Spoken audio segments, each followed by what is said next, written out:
Hola, muy buenas tardes. Mi nombre es Fernando Barrios. El día de hoy voy a abordar un tema muy importante acerca de las ambigüedades funcionales del objeto directo e indirecto en español y también sus consecuencias traductológicas. Eh, Todo ello corresponde al curso de análisis terminológico en lengua aplicada a la traducción. Bueno, a manera de introducción, tengo que decir que las ambigüedades funcionales del objeto directo e indirecto constituyen dentro de la lingüística aplicada a la traducción el eje central de, del estudio de dicho fenómeno, ya que esto afecta directamente la precisión terminológica y la equivalencia funcional en el proceso traductológico. Por ello, eh, ambigüedades como le di o le dije tienen que ser eh, resueltas a través de un análisis profundo para evitar equivocaciones a la hora de traducir. Bien, primero, eh, ¿qué entendemos por objeto directo y qué entendemos por objeto indirecto? Eh, Bosques dice lo siguiente. El objeto directo es el complemento que recibe directamente la acción del verbo. Ejemplo, Juan leyó un libro. Un libro vendría a ser el objeto directo, porque es lo que leyó, es decir, afecta directamente al verbo. Por el contrario, el objeto indirecto indica a quién o para quién se realiza la acción. Ejemplo, Juan le dio un libro a María. Allí vemos claramente que se traslada la acción, ¿cierto? A María vendría a ser el objeto indirecto, al igual que le. Posteriormente, vamos a observar la presencia de esos pronombres clíticos y sus ambigüedades, ¿cierto? ¿Qué son los pronombres clíticos? Es una forma de llamarle a dichos pronombres como lo, la, le. Son solo términos técnicos. Son los que conocemos como lo, la, le. ¿En qué oraciones, en qué usos pueden causar ambigüedad estos términos? En oraciones principalmente como le vi o eh, le dije, entonces no queda claro si actúa como complemento directo o indirecto. Bueno, vamos a ahondar en la raíz, ¿no? Sobre la ambigüedad. ¿Por qué se produce esta ambigüedad funcional? ¿Cuál es la razón principal de la ambigüedad en el español? ¿Por qué en el español? Y la respuesta es muy simple. Porque el español no siempre marca la función gramatical de manera consistente. Es decir, es muy flexible. El español es demasiado flexible y además es demasiado cambiante. La forma normativa en América Latina no va a ser la misma forma en cómo lo hablan los, los españoles, por ejemplo.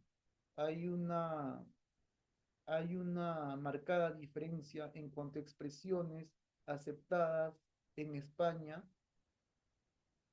y en América Latina. Hay mucha diferencia en esas en ese uso del lenguaje. Por ejemplo, le vi ayer. Le vi ayer está muy aceptado en regiones de España. En vez de decir lo vi ayer, ellos dicen le vi ayer. Sin embargo, hay que aclarar, enfatizar que ese es un uso leísta. Eh, leísta porque usa el le, en vez de lo. Lo vi ayer, por el contrario, es una forma normativa en América Latina. Es como normativamente está regido. Esta flexibilidad crea un desafío para el traductor, quien debe determinar la función real del clítico antes de trasladarlo al idioma meta. La función real del clítico quiere decir si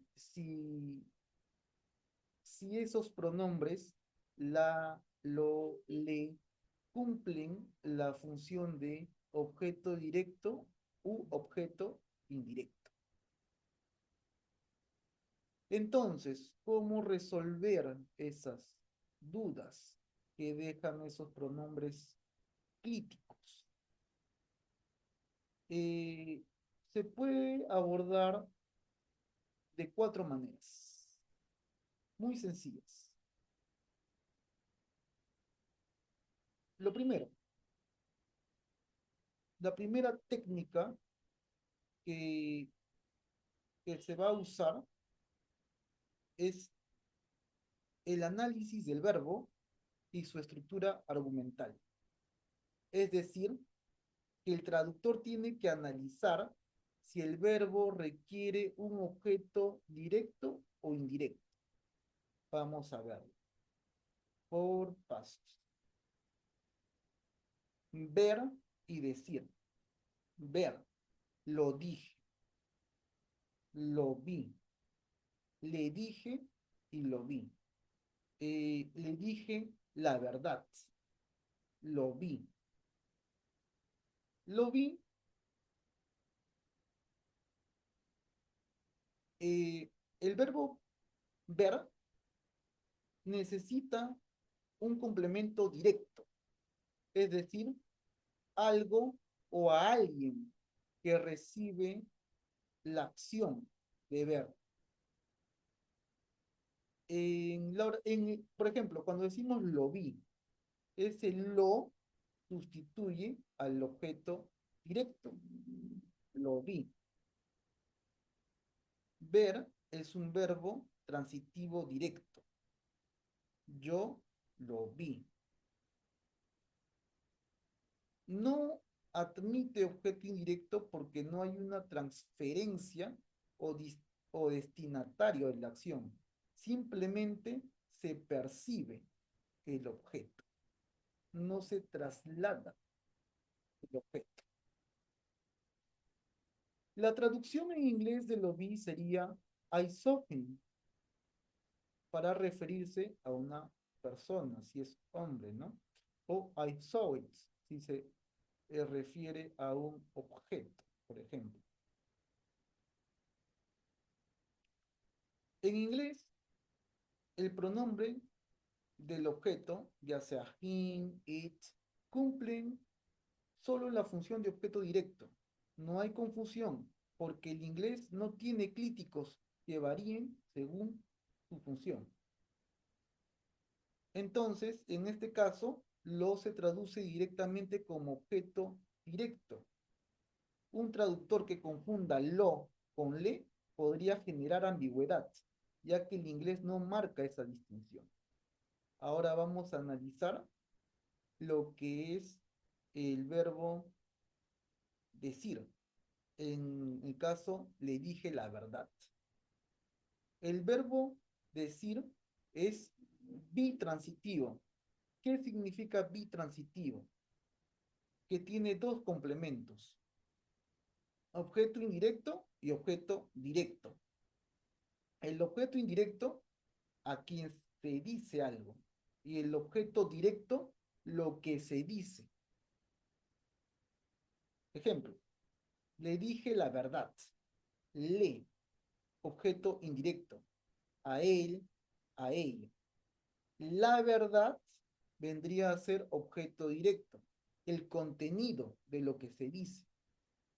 La traducción al inglés, le dije la verdad, I told him the truth. Him, objeto indirecto. The truth, objeto directo. Hay que tener en cuenta algo muy importante, que en inglés no se usa say. I say, I said him, porque el verbo say no admite objeto indirecto. Por eso, el traductor debe elegir tell, que sí permite dos objetos, indirecto más directo. Conclusión. En conclusión, decir implica una transferencia de información hacia alguien. Por eso requiere ambos objetos. Si el traductor no analiza la estructura del verbo, podría equivocarse en la elección del verbo entre say y tell, lo cual alteraría el sentido completo. Muy bien. Ahora pasamos con la segunda técnica de lo que es, decíamos que ahora nos toca eh, la segunda estrategia traductológica para resolver la ambigüedad. Análisis del contexto y del referente. ¿Qué significa ello? Ello significa que el contexto determina si el pronombre hace referencia, por eso se dice análisis del contexto y del referente, si el contexto hace referencia a una persona o a una cosa. El contexto del pronombre, lógicamente, que es lo que se está analizando. Le vi en la estación. ¿A quién hace referencia? A una persona. Lo vi claramente. ¿A qué hace referencia lo vi claramente? Puede hacer referencia a una situación, como también puede ser referencia a un objeto, ¿cierto? Las equivalencias, bueno, la tercera forma de resolver la ambigüedad sería a través de la equivalencia funcional en la lengua meta. ¿Qué significa ello? Ello significa que se va a priorizar la función antes que la forma. Ejemplo, le dije la verdad. ¿Cuál es la función? Su función es de objeto indirecto. Lo vi ayer. ¿Cuál es la función? Es de objeto directo. Le di el libro. ¿Cuál sería la función? Sería de ambos, ¿no? El vi, como ya lo vimos, ¿no? La traducción de le dije la verdad, teniendo en cuenta, que cumple una función de objeto indirecto, ¿cómo sería? Le dije la verdad. Sería I told him the truth. The truth, porque se traslada, ¿verdad? Se traslada. Objeto indirecto. Lo vi ayer. Objeto directo. I saw him yesterday. I saw him yesterday. Objeto directo. Muy bien. Y por último, tenemos la comparación intercultural y cognitiva. En inglés no se diferencia formalmente entre objeto directo e indirecto, mientras que, por ejemplo, en francés conserva un sistema similar al español. Li, le, li, le. Esto implica que el traductor debe reconstruir la relación gramatical en la lengua meta para mantener el sentido. Además, según Rossi, Kroll y Ducias, los hablantes bilingües interpretan los clíticos de forma funcional, no formal, lo que demuestra la importancia de procesar el contexto antes de traducir. Muy bien. Entonces, para concluir sobre este punto muy importante, se debe señalar dos aspectos. El reconstruir la relación gramatical para mantener el sentido y también eh, procesar el contexto antes que traducir.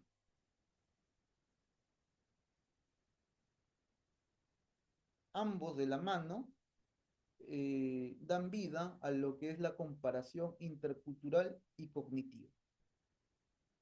Bueno, en conclusión, el estudio de las ambigüedades del objeto directo e indirecto revela la necesidad de una precisión terminológica en la traducción.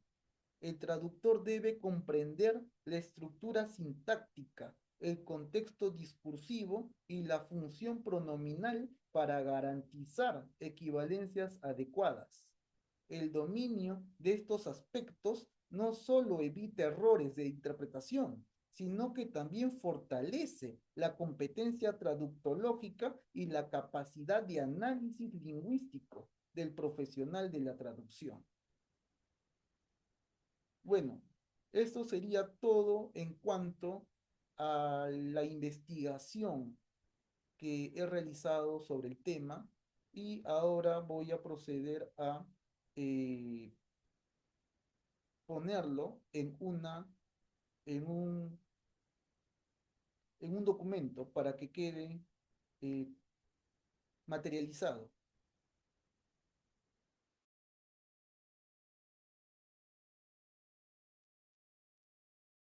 Bueno, ahora siguiendo con una segunda parte que vendría a ser el escrito en un Word, voy a proceder a compartir pantalla para realizarlo.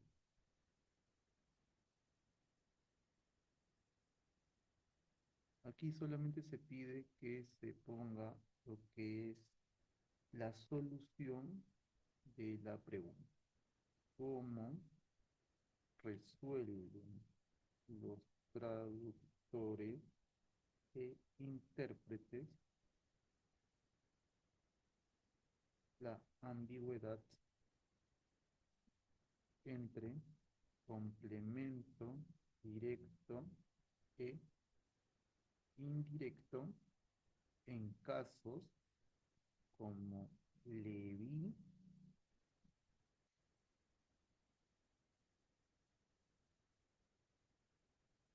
o Lodi en contextos multilingües? Bueno, primero debemos decir que el análisis de la ambigüedad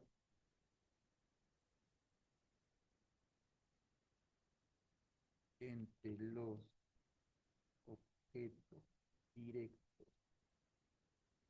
bueno, primero, entre el objeto directo e indirecto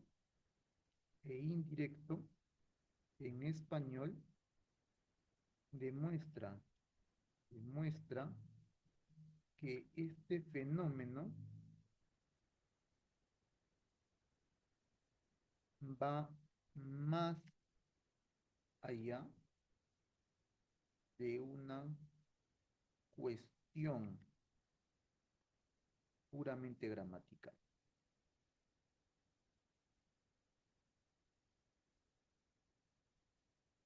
¿Por qué? Porque implica dimensiones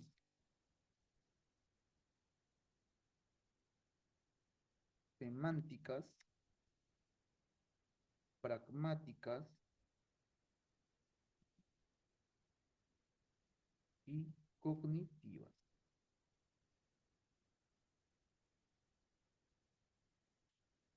Los pronombres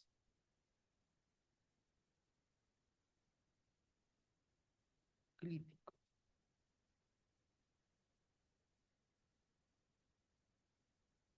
lo, la, le, les presentan usos invariables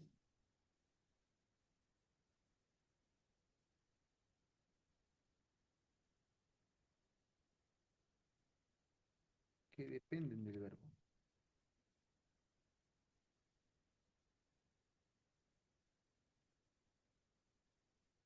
del contexto y de la variedad dialectal del hablante.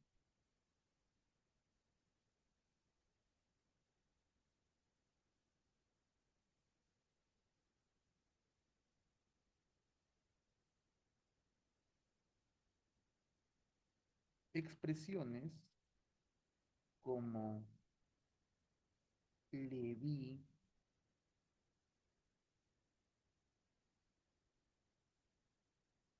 o le dije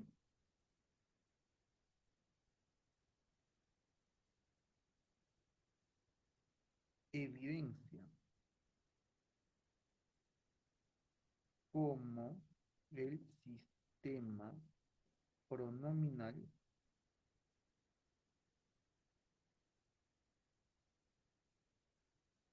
pronombre,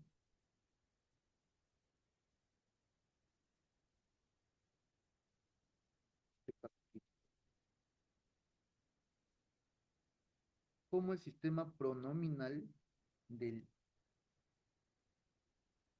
del español puede generar confusión,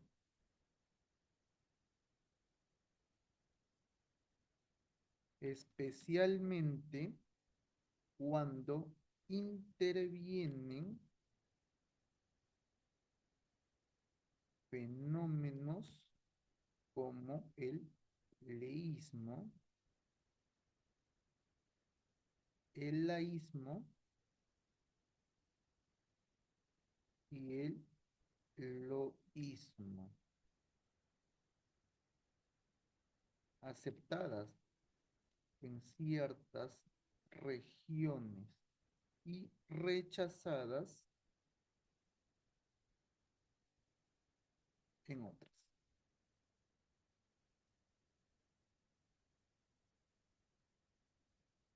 Desde la perspectiva traductológica,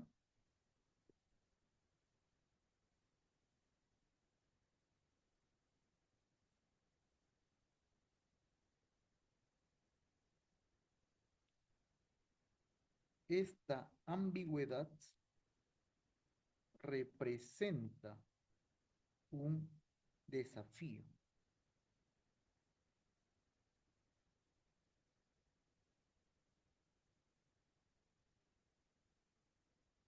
para los traductores, quienes son los encargados de identificar con precisión absoluta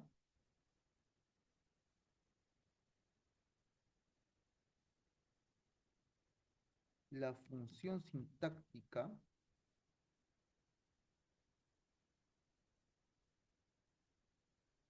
del pronombre antes de trasladarlo a otra lengua.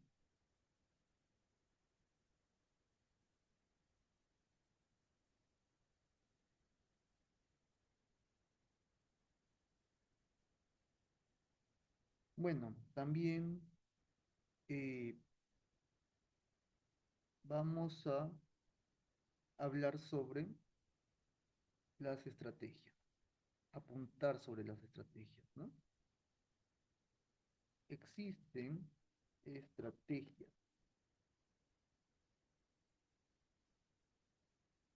estrategias para hacer más efectivo, efectiva la traducción.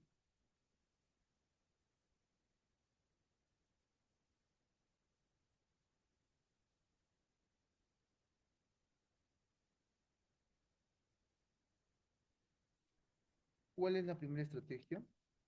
El análisis del verbo y su estructura argumental.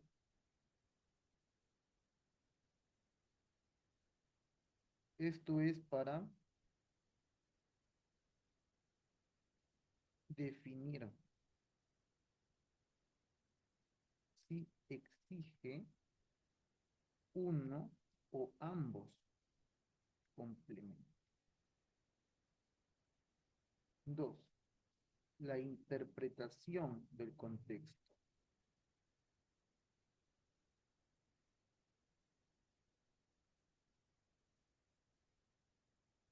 Esto ayuda a identificar si el referente es persona, objeto o cosa. La tercera estrategia eh, viene a ser la equivalencia funcional.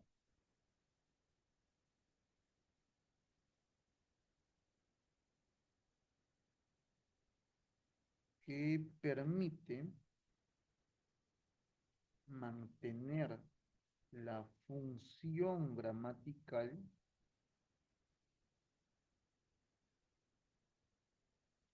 sin traducir de forma literal.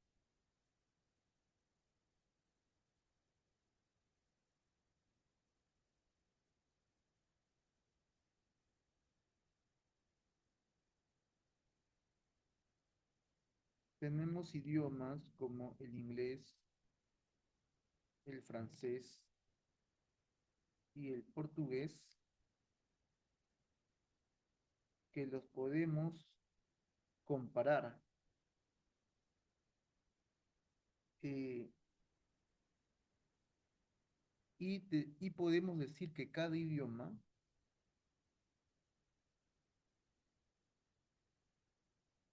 resuelve de manera distinta la relación entre complementos. Ejemplo, ¿no? El español y el francés mantienen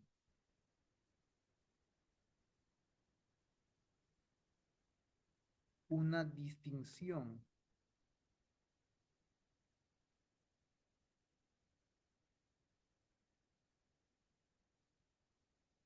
clara.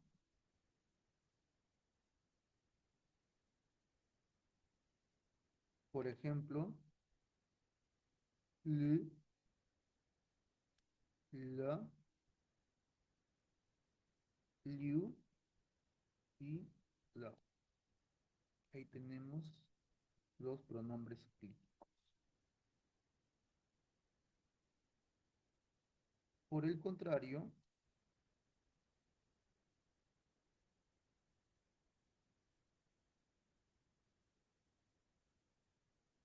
en el inglés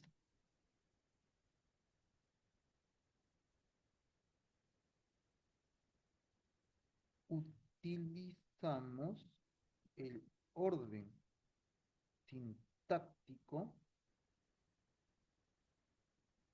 y las preposiciones. I told, I told him.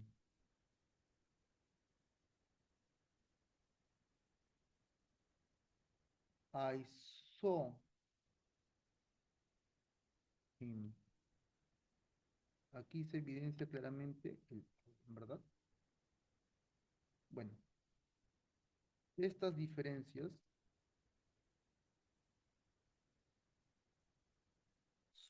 subrayan la importancia, subrayan la importancia de la competencia intercultural y de la conciencia lingüística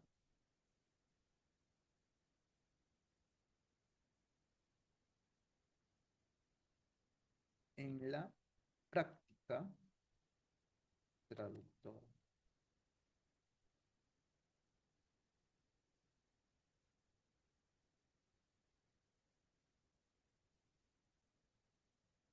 Número 4, desde un enfoque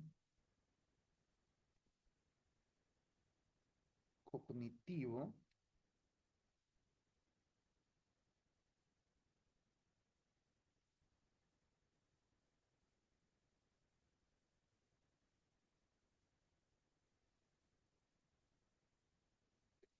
solamente ponemos enfoque cognitivo y didáctico. Existen investigaciones como la de Rossi, como la de Rossi, Kroll y Lucia. El año corresponde al 2014, que demuestran que los hablantes bilingües procesan los pronombres según su función y contexto, más que por su forma.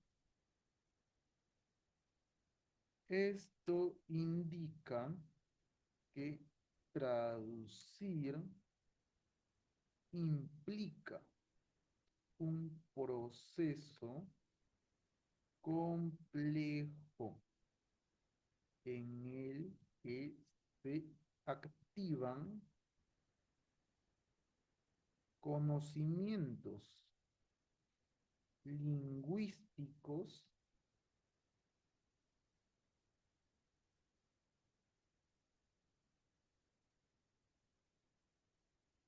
y cognitivos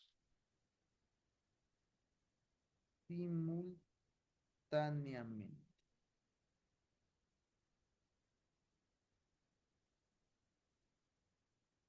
En conclusión, en conclusión,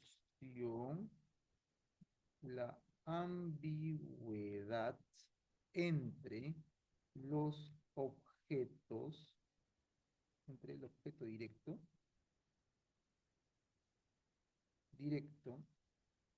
e indirecto en español refleja la riqueza del idioma, pero también los retos que enfrentan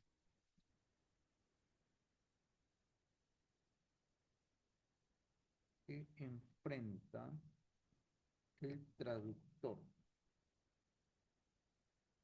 al transmitir el mensaje con fidelidad y manteniendo el mensaje y manteniéndolo de forma original al de la lengua me.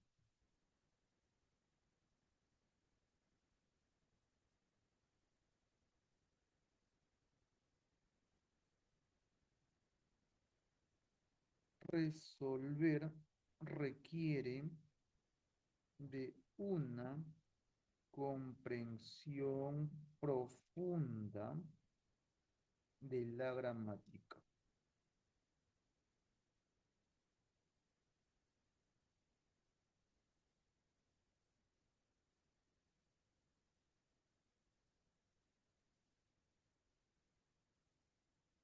El contexto y de las diferencias interculturales.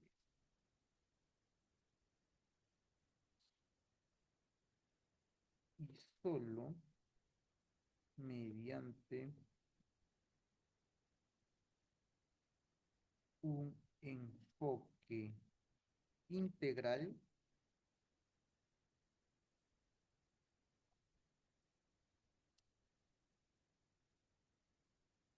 se podrá lograr traducciones precisas.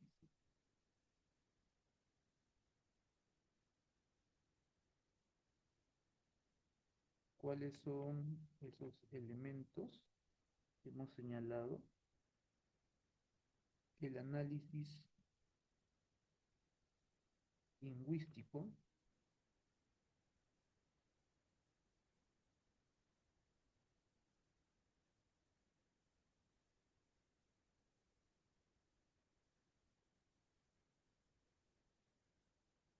la competencia funcional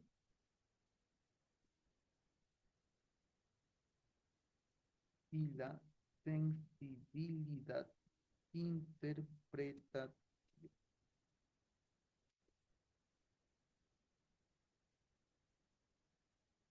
De esa manera se pueden lograr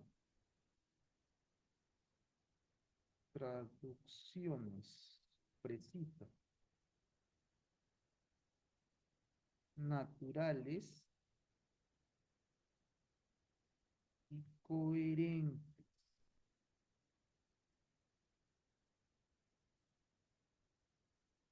con la intención comunicativa del hablante. O también del texto origen. Bueno, estas reflexiones son parte de la conclusión a la que he llegado después de analizar todo lo concerniente al objeto directo e indirecto y de pasar, eh, investigando las estrategias que tienen los traductores para resolver estos conflictos gramaticales que se deben al leísmo y al loísmo, que en algunas partes está aceptados y en otras partes no. Espero que les haya gustado, sinceramente, la explicación y el video. Y eh, quisiera finalmente agradecer al profesor que nos ha dejado esta tarea. Muchas gracias.